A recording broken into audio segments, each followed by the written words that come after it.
Hi everyone and welcome back to my channel. If you're new here, my name is Anna and I love to hand embroider and teach you guys all of my tips and tricks. Today we're going to be making these adorable little hand embroidered stockings. I do have these available as a kit and as blanks on my website if you'd like to just purchase everything all together, but I will also have all the materials and instructions listed down below so you can just go ahead and buy everything you want. That way if you're outside of the US, you don't have to pay to ship things from the US. So with that being said, let's go ahead and get started, shall we?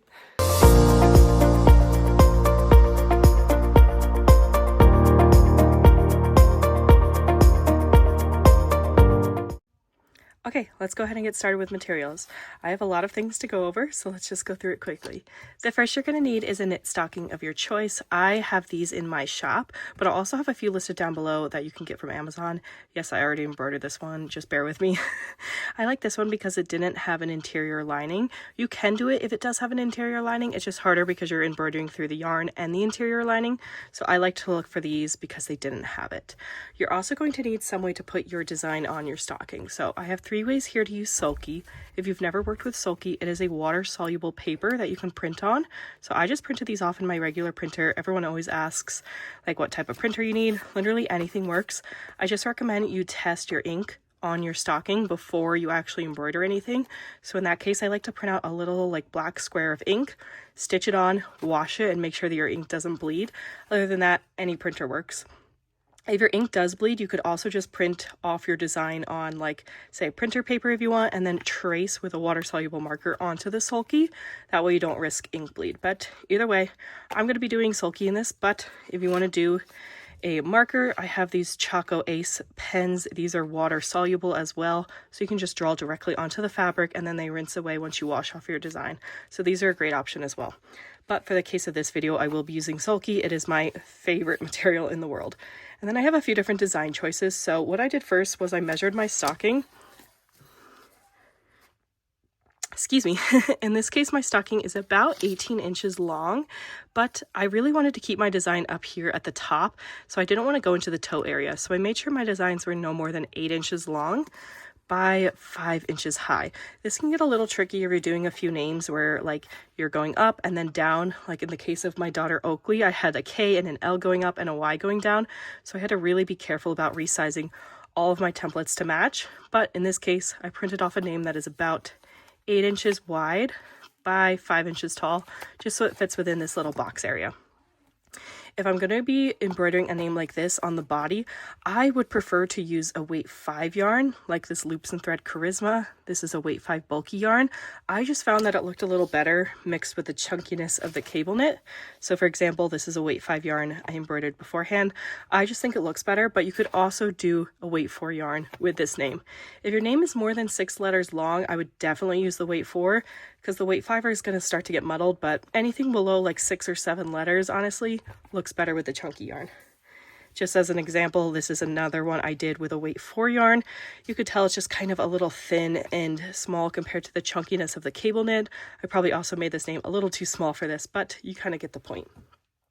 So that's what I would do if I'm embroidering the body. And then if you wanted to go ahead and embroider the cuff, you have two options.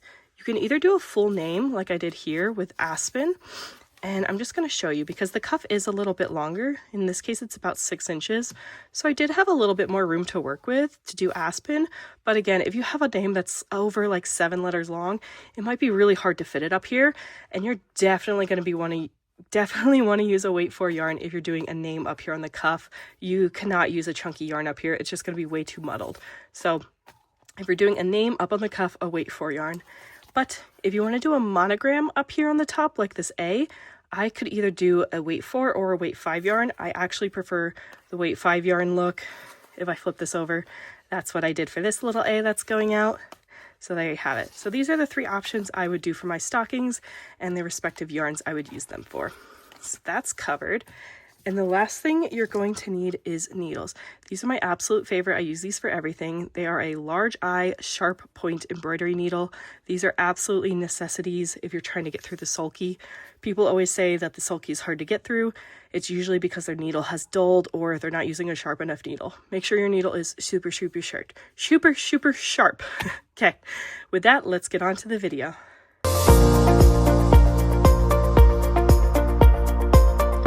Now we can go ahead and get started with placing our name templates. I'm going to show you both how to do a cuff letter and a body letter.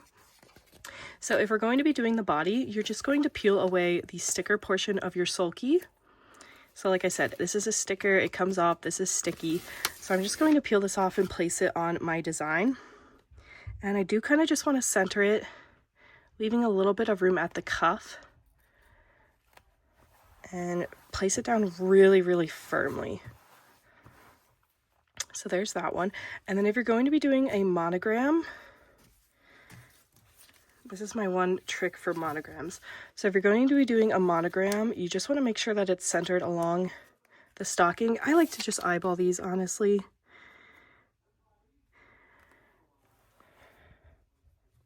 I'm going to place it here, but when I want to actually start embroidering this, I don't want to embroider like this.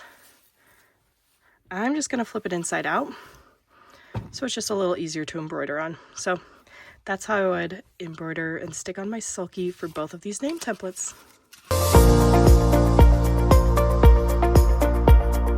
Let's go ahead and get started on the actual embroidery portion. I have about 8 feet of this adorable charisma yarn here. It's got this cute little texture that I found looked really cute and kind of rustic for my stockings, and I absolutely loved it.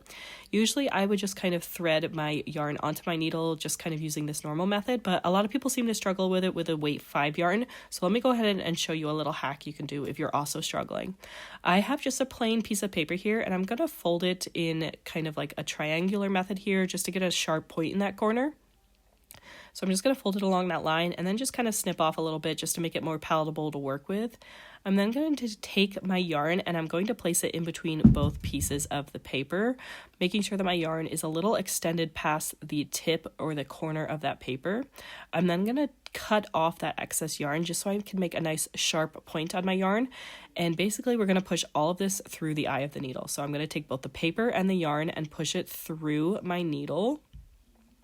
It was a little fuzzy here, so I'm just going to cut this again, kind of.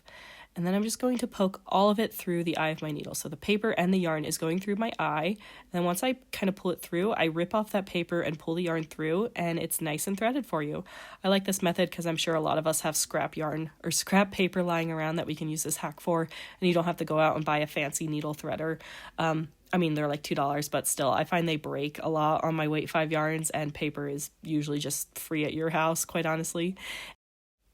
Anyway, let's go ahead and get started. I do have my yarn threaded on my needle here, and I do have a tail here on the side. So this small portion is called the tail, and I like to leave about 4 to 6 inches here.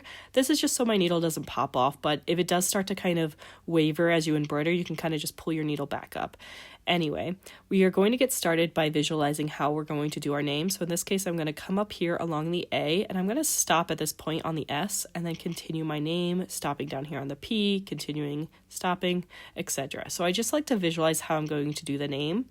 And since I'm going to be starting here at this A, at the top of the A, I'm just going to poke my needle up through the back of the stocking and pull it along at the top of this A.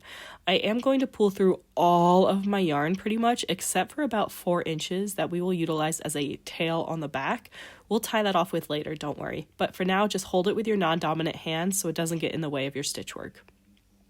We're going to be doing a chain stitch for these stockings, so I am going to pull you in closer here, but I am just going to go down through the same hole we just created, come up about 1/4 of an inch away on the line of your name, make sure your yarn is behind your needle, and that way when you pull it through, you're in the loop of that yarn.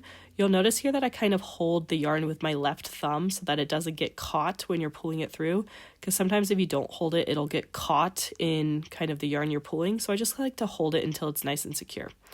Stop once you feel any resistance, or you'll create kind of like kind of puckering along the design. And then we're just going to continue this process, going down through that same hole we just created, coming up 1/4 of an inch away, yarn behind the needle, hold it with your thumb, and pull it through. It's going to be a lot of pulling through at the beginning as you're working with a lot of yarn here, but it'll get lower and lower as you embroider. So again, down through the same hole, come up 1/4 of an inch away, pull it through, stop once you feel resistance. I like to make sure I'm creating kind of like a fluffier texture of this yarn, so you could pull it through super tightly, But notice how once I get a nice little loop, I kind of just stop. That just creates that nice fluffy chunky texture of your embroidery that I really love. I am one of those people that really tends to over tighten my stitches, so do as I say, not as I do, I guess, and kind of just create those fluffy loops here. So we're going to keep going until we get to the top of this A, and I'll show you how I kind of finish off an A. So once I get to this portion of the A, I'm actually going to stop prior to where the font work finishes, and then I'm going to stick my needle back up to continue this process. I'll show you why I do it here, but if you go all the way to the top of the A with a super chunky yarn, it'll get really, really muddled at the top, and it'll be hard to embroider because you'll essentially have 3 stitches you're trying to go through. And if you ever kind of get those yarns that kind of just flail all over, you can take the eye of your needle and kind of poke it out. But this is where things start to get hard with your stocking. You'll notice that you don't have another opening to embroider on, so it does get a little tricky here. What I like to do is kind of pull back all of that fabric on the back with my non-dominant hand. That way I can keep stitching through just one portion of the stocking. Or what you could do is learn to do it the reverse way. In this case, I'm holding it still with my left hand, but I'm going to be embroidering towards myself. I find this really, really difficult to do, but it does make it so you don't have to hold all of that like material in your hand, which does also get tiresome. So you can learn one of 2 ways. Now there is a third method you could do, but it is going to take a lot longer. You can poke your needle down through the stocking how you would do in a chain stitch, but don't come up along the line. So you're just going to poke it down in that same hole you just created, and then on the inside of your stocking, pull that needle all the way through, but kind of push your thumb into that loop so that you don't pull the loop through. And then once you have a little tiny loop here, you can go back up through the stocking with your needle now on the line. This also does really help when you're embroidering over a line, like on this A. And then you can just kind of place your loop over your needle or gather your loop with your needle when you're pulling through. And that way you don't have to kind of manhandle all of the material of the stocking that you have to work with, and then you can just pull it through as normal, making sure you have a nice cute loop. So those are the 3 ways I would suggest doing these stockings, but I'll meet you back here once we finish the next portion. So once I get to a stopping point like this S, again, if I have any weird portions, I kind of just fluff them out with the eye of my needle. I'm going to just go ahead and stick my needle down through the S tip and then pull it all the way through. We are going to finish off this portion of the font work and then start again right when we start the P. If you're running out of yarn here, I would suggest kind of just like stopping and tying off and getting a new piece of yarn, because it is much easier to tie off when you get to a natural stopping point like this S instead of starting like midway through a letter. So even if you have a little bit of yarn left, I would just stop here. I'm then going to show you how to do a whipped back stitch. So taking the needle on the back of the sweater, or the stocking, sorry, I'm just going to start weaving it through all of the back stitches on the back of my stocking. I like this method because it creates a nice flat back. You don't have a lot of knots to work with. You can go either way. You don't have to keep going in the same direction. Kind of just start weaving it through. This only works with yarn though. If you're using embroidery thread, it won't have enough tension to hold it.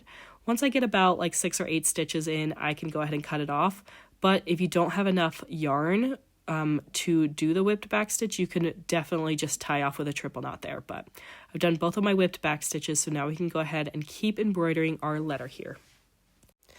So again, I am going to feed on a fresh 8 feet of yarn, 6 to 8 feet of yarn onto my needle, and then we can go ahead and get started finishing off this chain stitch. So since I am going to be coming up within the chain stitch, I am going to show you kind of what I do to handle one of these harder letters like an S. Honestly, S's are my worst enemy. They are so hard to make look pretty, but I am going to come up kind of within the chain stitch, and then I'm just going to go down through that same point and come up along where I believe the line of the P to start. So in this case, it happens to be within the chain stitch of my S. So I'm just going to go with it and just kind of embroider as I would. And again, it's really hard to make these look pretty. So any chance I can kind of like blend in the curve or the yarn on the S, I'm going to, but I like how that looks, so I'm going to keep going until I get to that P. So I'm going to embroider until I get to the tip of that P. Once I get to the tip of the P, I can do exactly like I did on the S, and I'm just going to poke my needle down through and pull it all the way through the P. Now this is where it gets tricky, because I could just start embroidering right at the top of the P where we kind of start that next point. But if I do that, I'm going to have about 2 inches of yarn kind of just as a loop on the back. So what I'm going to do is I'm going to count my stitches until the point where I'm going to restart my P. In this case, it's about 4 stitches, so I'm going to do a whipped back stitch until I get to about that point on the back of the P. So I'm going to go ahead and do that. And once I'm at about the point where I want to restart my P, I can then go ahead and reflip it inside out and restart my P. Again, this just makes it so I don't have like a gap on the back with my yarn. So again, just like we did for the S, I'm going to come up along the inside of one of my chain stitches where I want to restart my chain stitch going along the P, and go ahead and restart my chain stitch going that way. So I'm just going to come up in that chain stitch, and just like we did on the S, I'm going to pull it all the way through and then restart my chain stitch. In this case, I just like to kind of point it to go towards the portion of the font work. So in this case, I'm going down and kind of just coming up. I happen to come up again along some of the yarn, and that's totally okay. Just pull it through and make sure you like the way it looks. If you don't, I would fix it now before it's too late, but I like the way this looks. So I'm just going to keep going until I get to, again, the end of that P. I'm going to handle the P the same way I handled the S, so I'm not going to show you that, but we can just go ahead and keep embroidering until we get to the end of this stocking. Now I did want to share this one little tip here. If you ever start to notice your yarn is starting to kind of loosen, you can retwist it to get the integrity back. So you'll notice here I'm just twisting in a clockwise motion to go with the grain of the yarn, if you will. Yarn is just honestly twisted up fibers, so if you start to notice it's untwisting, just retwist it back in. That's how you can avoid kind of that like fluffy look that it starts to get. But again, once you get to the toe of the stocking, it is really hard to kind of maneuver with that limited mobility you have. So I have started to do, again, that kind of chain stitch where I'm going towards myself. I have seen people actually take out the stitches of the toe and embroider that way because it's a little easier. But for myself, I found it more troublesome to take out the stitches, embroider, and then re-sew it up. But just sharing all the tips and techniques I've seen for people to do these stockings with. So I'm going to go ahead and finish off the stocking, and then I'll show you how to rinse off the stabilizer. Now again, once you finish your stocking, you may have some tails on the back that you need to either do a whipped back stitch for. I'm just going to turn this inside out and share that I did the whipped back stitch on most of them, but I did do a knot here, and I did just tie off a triple knot. I ended up not having enough yarn to do a whipped back stitch, so tying off a triple knot is totally fine. Honestly, any method you could get to do that is completely fine, but there's our finished stocking. Let's go ahead and get the stabilizer rinsed off, and I'll show you how to dry these. Now you can rinse these off in the sink, but I like to just throw these in the washer, especially when I'm doing a lot of them. You'll notice my little Halloween sweater in the background I was also working on, but I like to just do a cold delicate cycle. So this is just me turning on a delicate cycle and running those through. When these come out of the washer, make sure you do not put them in the dryer at all. The dryer is the enemy of yarn. If you do put them through the dryer, like my husband did here, you could just use a lint shaver and kind of take off any of the fuzziness of that yarn that comes through. I find lint shavers to be so helpful if you're ever doing knit embroidery work. So I'm just going to kind of take off some of those loose fibers and make these nice and presentable. And there you have it. I had so much fun making these for my family, and I can't wait to see these hanging up for Christmas this year. It's so much fun, and these turned out so cute, and I absolutely love them. You'll notice these aren't perfect at all, and honestly, I love that about them. They're handmade, they're so cute, and I think these would make a great gift for anybody in your family. If you had any questions while I was stitching, please make sure to leave them down below. I love to help you guys out and answer any questions I can. If you enjoyed this video, I would love it if you liked it, followed me along, or subscribed to my channel. It really helps me out and helps me be able to push more of these free videos to you so that you can learn to hand embroider the fun modern way. But thank you guys so much for joining me today. Have a good rest of your day and happy stitching.